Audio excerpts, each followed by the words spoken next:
Hiya guys, we need more bilingual people. When I can't remember what year it was, I can't fathom my head right now. As you know, I'm fried that much in dates that I've had to go back to bog standard basic calendar, diary, writing everything down. This free falling thing is fucking nuts because it's like literally being out there in an air raid. So just want to bring you back to basics, hey there, Maria, that there was a time and place where people were basically building the Tower of Babel. We were cursed and separated by language. Okay, so we were separated by nations by language. Hello, Claire. I still stand by what I say. I'm not going to be forced by the Nazi neonatals. Or neonatals, someone will pull me up with that. My head is absolutely fried with everything going on. I'm having conversations with, obviously, we now have an official PA who is legally trained, who's taking things on. So I'm going to have to form into order, so to say. I have ethics anyway, so please do know if anyone's ever shared anything with me, I don't go and talk about it anyway. I have my own ethics, stands and grounds, and also because I do have a psychology degree and I was initially in coaching and youth work, I still have that sort of, I don't have contracts with people, but I still have that sort of ethics about me. So don't think that somebody comes and speaks to me, shares their story, I go off and go, oh, do you know about somebody's? I still have those ethics, but I've got to come more under them because also, as you know, I went to the church the other day and I prayed for women, men and children. And obviously I spoke and asked what was happening about the people coming to Portsmouth with Ukraine. And I've also said I don't stand by Stephen Morgan's that we Portsmouth people stand for Ukraine, because I have always said that NATO chickened out when Russia asked for help with Ukraine before. And, you know, all the videos that you're seeing of all these buildings and nurseries, Faith's birthday isn't until the 26th of March, people, yeah? So you've just seen pre-Faith's birthday, yeah? That's not Faith's birthday, right? So I will explain how this has happened and how I flipped over in my own head. This is my fuck up, but I'm also using it as an example. And I haven't come on to talk about it yet because I know the trolls are going to use it, blah, blah, blah, blah, blah. I have a feeling that I'm up against the Eastern Star. I have a feeling that I'm up against female Freemasons. I have a feeling that this is the klepto clab behind me, but I'm currently working through this. I'm going to wait until she chooses to say yes, talk on public. She probably will flash on here and might come on here on her real name or might come on here on her pseudonym name. I don't know, but I'm not going to do a, hey, this is our new PA yet, because she does have EDS and does have autistic. We're working at our pace and nobody else's pace. She understands the functionality of my burnout. I understand the functionality of her burnout. She gets why I struggled with the overload of Amber working for us. So we're going to be working at our pace. Now, as you know, the group that then found from to do with going to the church, by the way, was Friends Without Borders. So the page that's up that is classed as Bridge Unity is Friends Without Borders. It's the same email, same people. That's an A&E doctor who's taking that and moving forward. So obviously everybody is still going on about Ukraine. I will stand by this to the day that NATO look, you're dealing with the cable. People don't understand what the cable, what the cable is, right? And I'm even being a little bit confused and confabulated, and I have these kaleidoscope moments as I connect dots up, right? And it goes back to the Privy Council again. So that means this goes back to my great-grandfather. My great-grandfather, as you know, is Sir Lord Pierce. He sold my grandfather and my grandfather's mother to go away and go to Brighton and leave London. She was a maid, and obviously his son impregnated and created my grandfather, and then my grandfather's created my father, and my father has created me with my mother. When you go to the Mormon church, and I'm not a Mormon, by the way, but I did go to the Mormon church, I think one of the most powerful things that the Mormons get you to do is identify your family tree. And if anybody has ever seen the film Hitch, and the boyfriend does something for this girl that he's trying to woo, and he shows her something about her family, and it was something actually very nasty from his past, but he didn't know that. I find it very difficult watching everything, because obviously I know that you're being manipulated by the media, because it's part of stuff. I will tell you straight away, please go and have a look. Do your own research. Please don't listen to me, because sometimes I'm all over the place. Just go and look at your own research, and go and have a look at what Ukraine did in 2014, okay? And then ask why nobody did anything about it. Then why nobody did anything about it. Why NATO didn't want to get involved. They said it would cause World War III. Well, it would actually be World War IV, because there has been a World War III. And Putin has done something about it. Yeah? So at the end of the day, there aren't many people left of a really horrible thing that goes on. And I just think that at the end of the day, it's like, you know, I've now got to be forced to watch what's going on when I really want to be getting on with some other stuff. But these are children and mothers that are going to be coming into Portsmouth that I'm going to have to watch them be settled into the area. And I will see it all, because I always tend to turn up at the right place, be at the right space. And if I really, really wanted to, you know, I could go as far as I could go. Like I said to Dean, I've got the opportunity now to go over to the Ukraine. I could be on a flight to Ukraine today, tomorrow, and I could be funded by Portsmouth through the parent network to go over and help. I can't do that because I've got 2 children. I'm in no different situation than I ever was when I was raising Liam and Daniel, and I made the decision that I wasn't going to do any real missionary work until I was in the later ages of my life, and I knew that I could die on the field rather than just going over and helping with schools or helping with this. And as you know, my initial heart was with the Congo. It was with what was happening in the Congo. And I want to explain something to you. Portsmouth has one of the biggest sexually transmitted disease in the UK, right? We're trying to prove that children are raped and abused and violated. Children are getting STDs. And it's being hidden. And it's being hidden in Thurrock. And it's being hidden by a bunch of paedophiles. And we've got all this other stuff going on. So it's about us safeguarding ourselves now.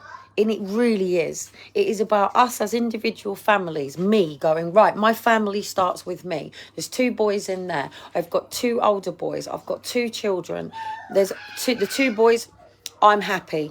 After I came out of the church, Liam finally raised his head out and said he's doing really well. He's in a really good place. He finally feels like he's got a future. You know, he's got a life ahead of him, and he's working on it. And you know, and Daniel's doing really well. Aaron and Faith, obviously I get the letter, but I only ever get anything about Halloween and Christmas.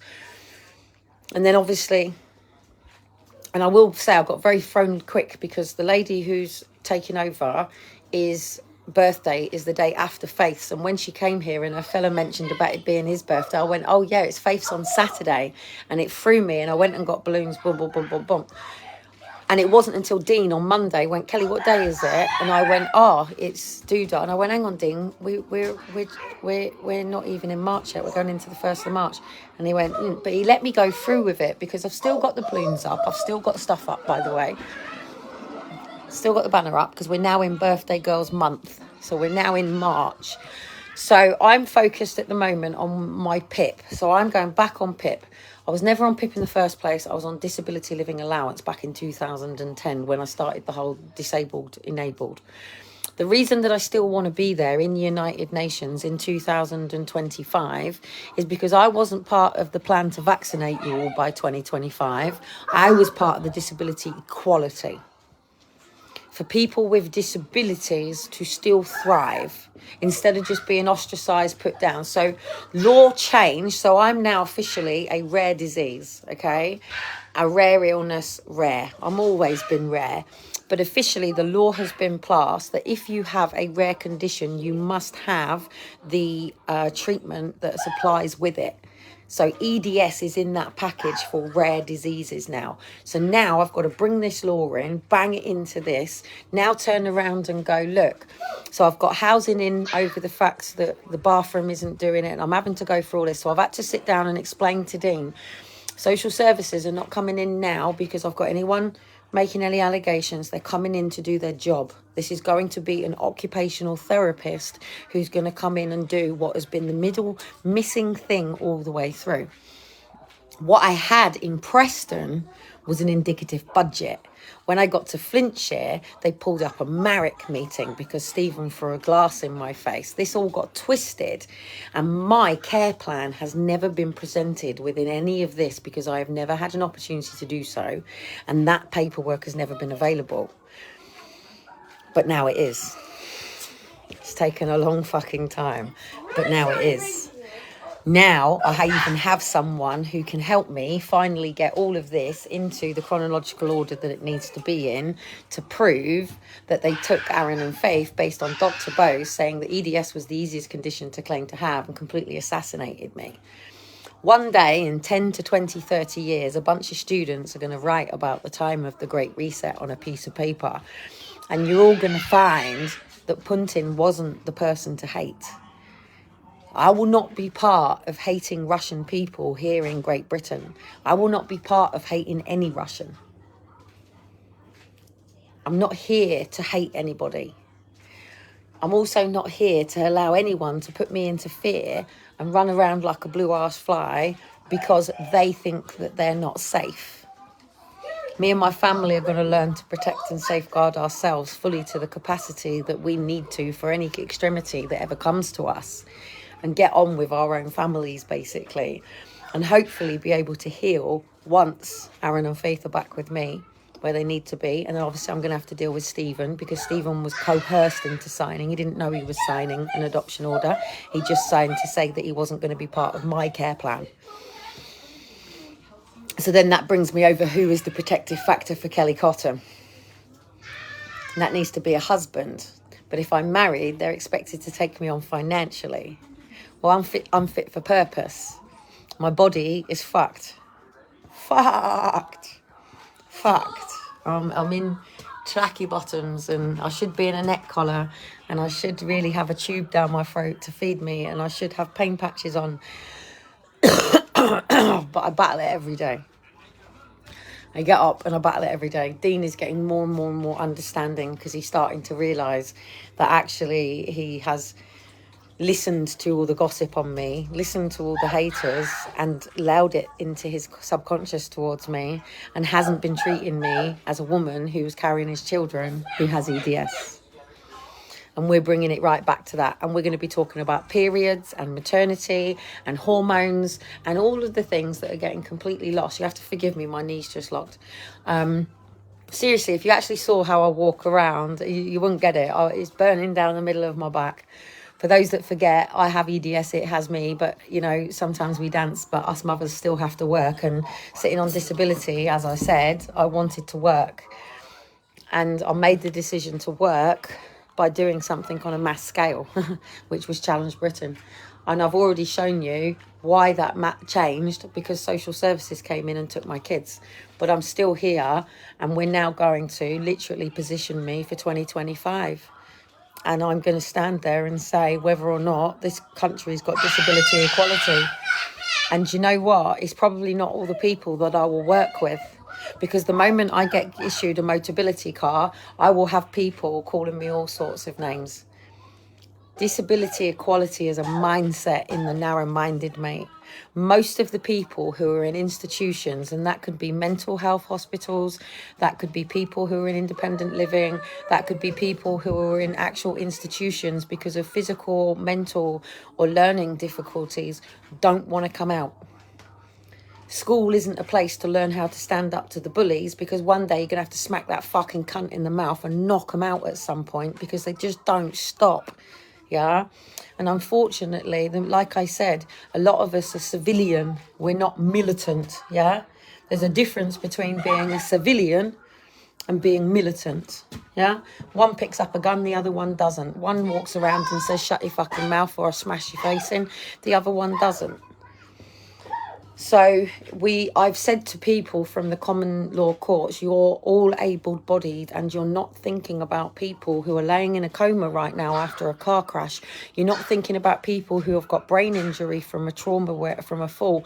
You're not thinking about people who were born with Down syndrome. You're not thinking about people with Marfan syndrome. You're not thinking about people with arthritis. You're not thinking about people with lupus. You're not thinking about people. And then they go, oh, yeah, but if the world wasn't all poisoned, people wouldn't have these conditions. Yes, I agree. But currently we're dealing with the residual past thoughts and actions of over 400 years that you can't just go in and go bang, bang. There has to be infrastructures in place. And everyone goes, oh, yeah, but we've got the this money coming through. We've got this world universal credit coming through. Well, absolutely bloody brilliant and fantastic. 2 seconds, because they're just coming in. But this is the people who are part of the problem that are doing it, that I've been trying to tell you it's coming in the first place. Then's the chip. Gotta go.